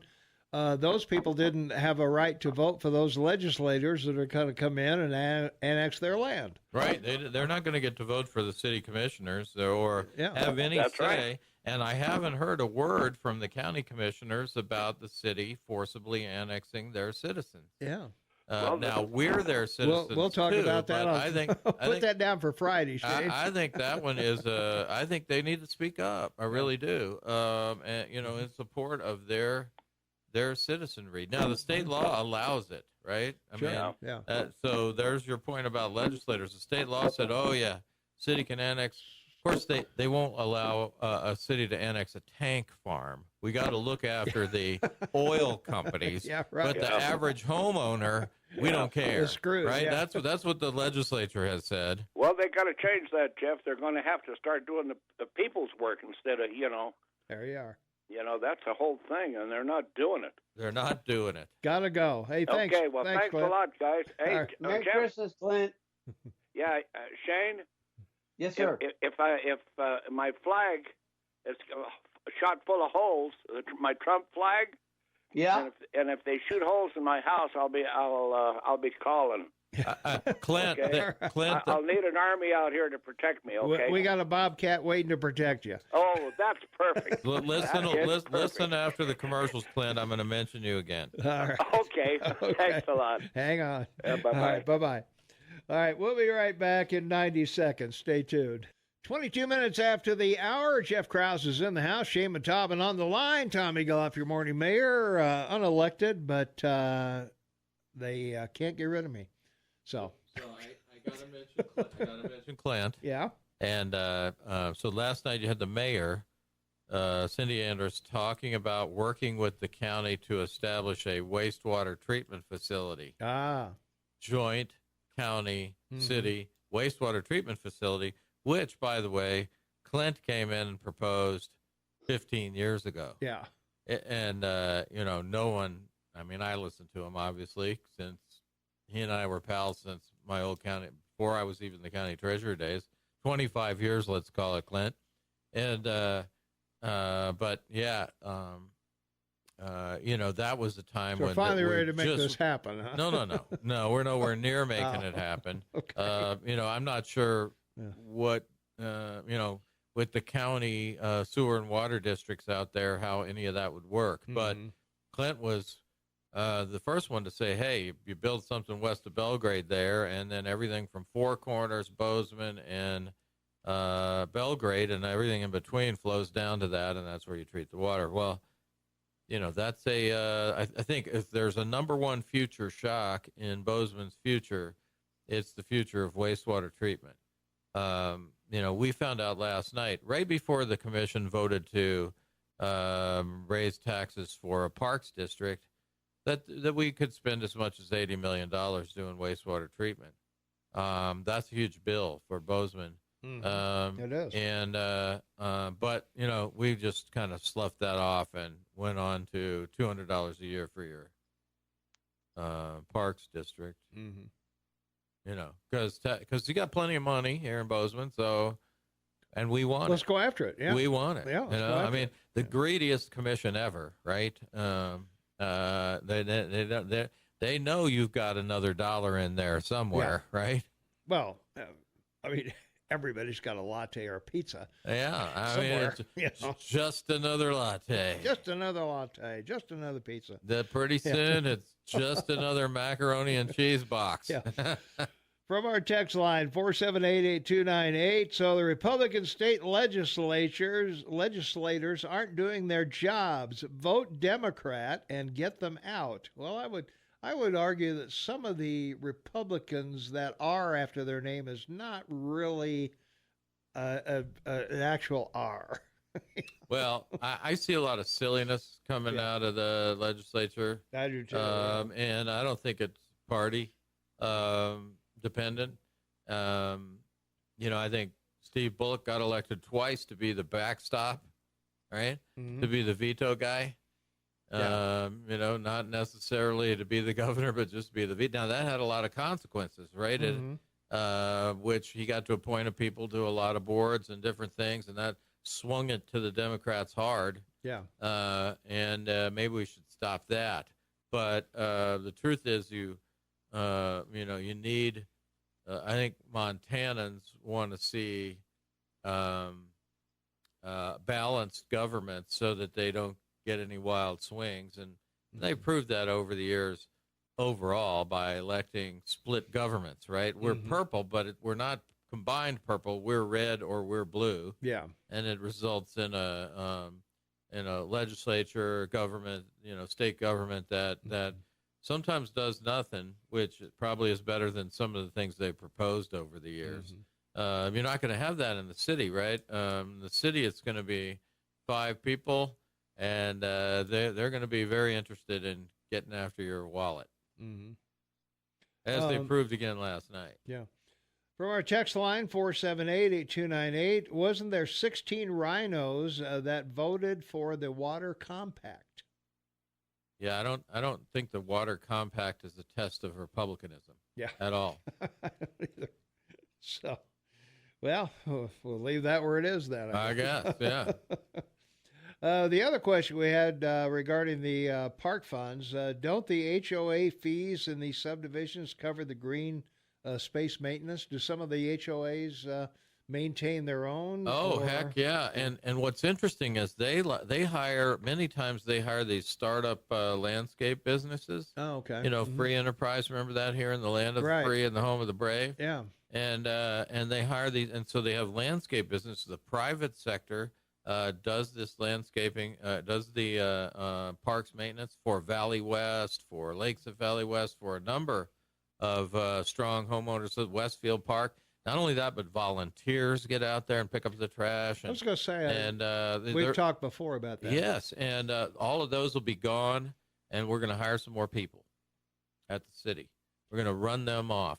And people are saying, well, it's double taxation. I pay for maintaining my parks in my neighborhood, and then I have to pay to maintain Cooper Park, or I have to pay to maintain Lindley Park. Well, those big citywide parks from the old days, that's true. You do. But wait till they replace that $140 you pay for park maintenance with a $200 bill, and see if that's a better idea. You'll like that, yeah.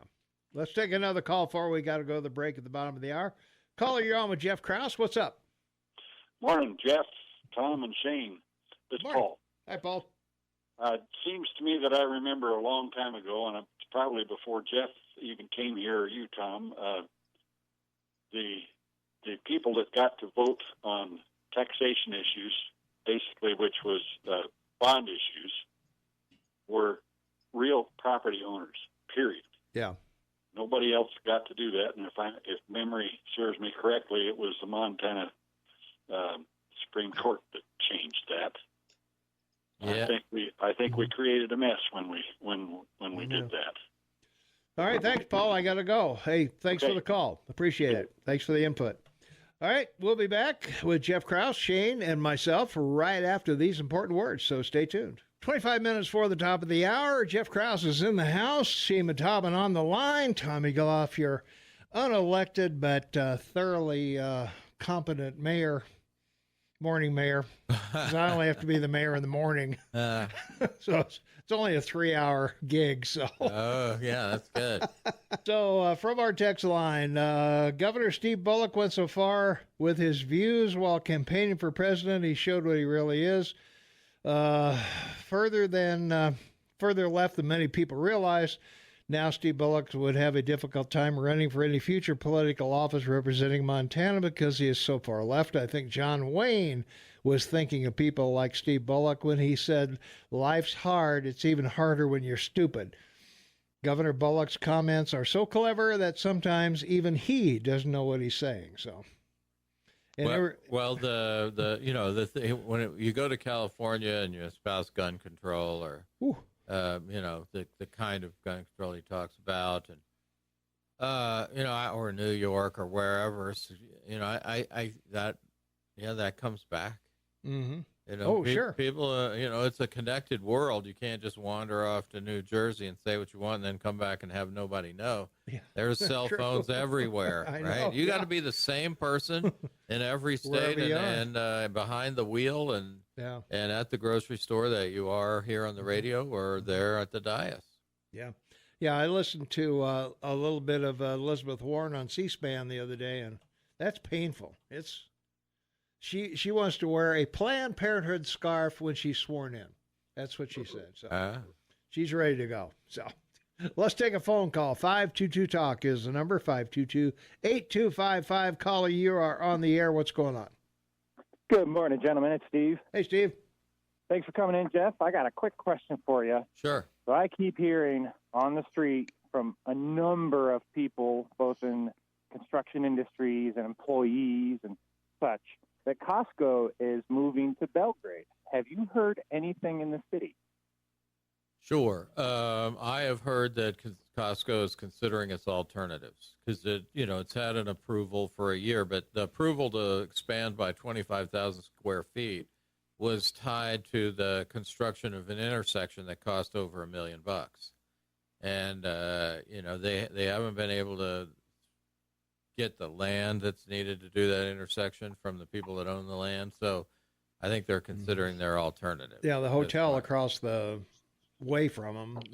Well, I don't know which corner I would it assume is. that is, Yeah. and then Target is on the other corner. Yeah, And then, see, I don't have any whoever idea, but they has don't that. all own all four corners, and the Right. city doesn't own enough right of way to build the kind of corner it wants Costco to build for them to expand by 25,000 square feet. So it seems to me, and they've written us a letter saying that or an email or something. City manager got an email that says we're considering our options. Yeah. And Okay. and so I think they're considering their options. Okay. Yeah. So would you be willing to postulate on the tax impact that might have on the city if Costco were to leave? Well, it's really interesting because across the country now there is a move where owners of dark boxes, right, that once they get it reclassified to something else because it's not a retail store anymore because it's empty, and that costs even more, right? It's like Kmart's parking lot right now. Yeah, Kmart's a parking lot right now. It's not paying much taxes, right? Yeah. And probably Costco, to the city, the school district, the state, and the county probably paid $100,000 a year, something like that, I would guess. I would think at least that, and you'd also have to pencil in the expansion. What you would lose if they did expand, and the city special improvement districts. For example, the parks or whatever. But I guarantee you, that out there in that, say at the intersection where they're putting in the huge new commercial development off the interstate right there at the airport, they wouldn't have all those extra taxes. I'm surprised the city doesn't want a park on top of the gas station. Well, I think all of those things. Remember, the next mayor, the upcoming mayor, Chris Mell, said in the paper, well, they have two options. They can either build the expansion in the intersection or they can leave the store the way it is. And I believe Costco The third option is get the hell considering out. a third option. Yeah. As a consumer of Costco who lives in Belgrade, I would simply love if they came here. And think about the impact on traffic it would have right there at 19th. It would be amazing. So if any Costco reps are listening, come on to Belgrade. We'd love to have you here. Right. Guys, have a great morning. All right. Hey, thanks for the Thank call. you. I appreciate it. Thank you. And I don't believe it.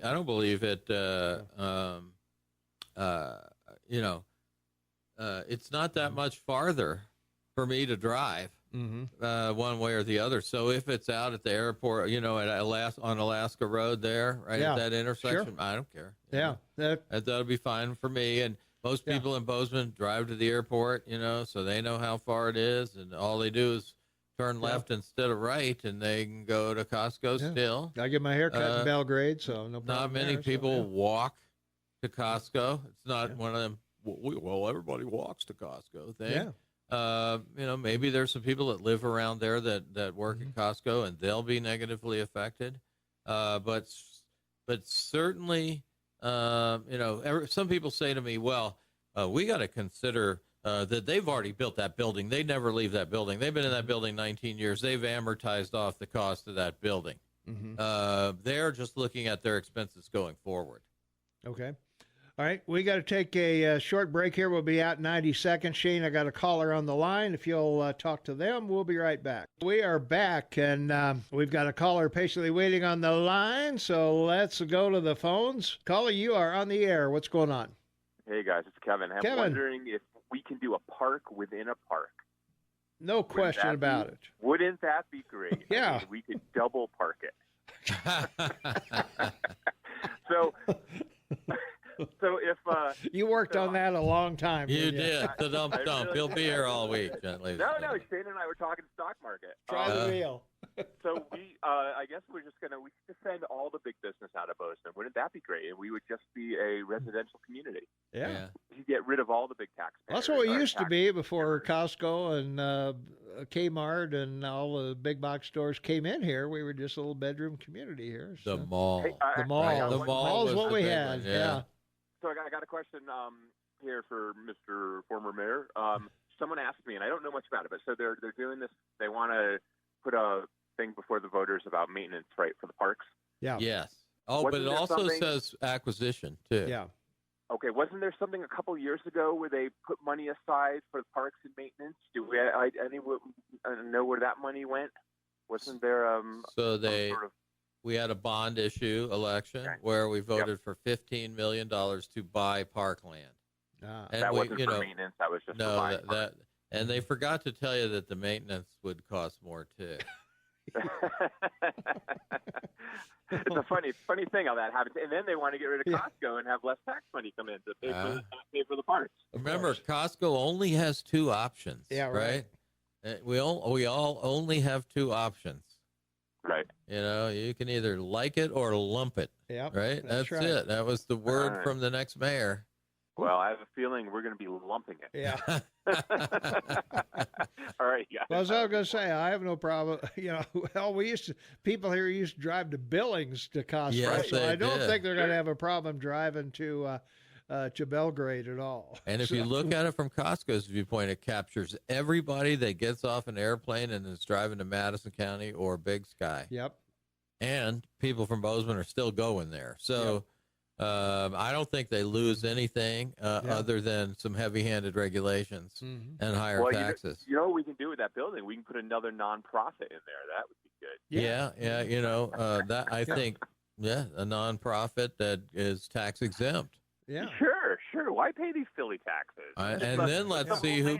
Let's just let some old lady who gets $1,200 a month from Social Security pay for it. And by the way, a tax increase for the Parks Department is coming her way.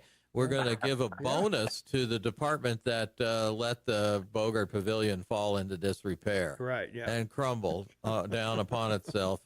Well, they need their own. They need their own funding source. That's you know, right. Can you say Soviet Union? it's just that I don't mean. It would be one thing for if we said, well, we're going to give the fire department or the police department their own funding source. Yeah. But to give to pick the parks department, that's the one that deserves its own sort of ironclad funding source. Yeah. I don't get that at all. Yeah. Well, Bozeman is in a funny position here. Yeah. with who lives here and who is elected. As usual, they're in a I funny guess position. so. All right, you guys have a good morning. All right. Thanks, Good Kevin. morning. Merry Christmas. All right. Boy. Let's see. Danger, Will Smith. Yeah. Danger. The Dow's down 415, Standard & Poor's 32, NASDAQ 106, and the New York Stock Exchange Index is down 12%. Call your right. broker, folks. Wow. All right. That goes to show you, Trump says, see you to the Chinese, and that's all it takes. No.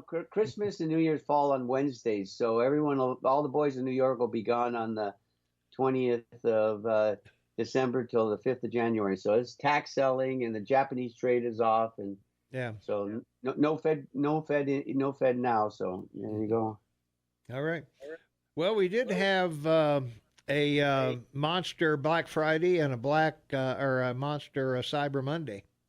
You know, I go out on Black Friday. I like going out on Black Friday, and when you walk around, I mean, it's crowded. It was crowded at the mall. I like looking around and seeing what's happening in Bozeman.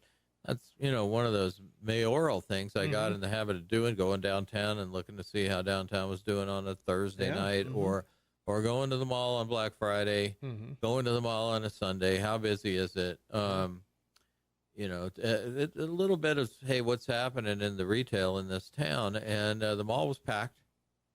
And they looked like they were doing well, and people were buying everything from calendars and beef jerky to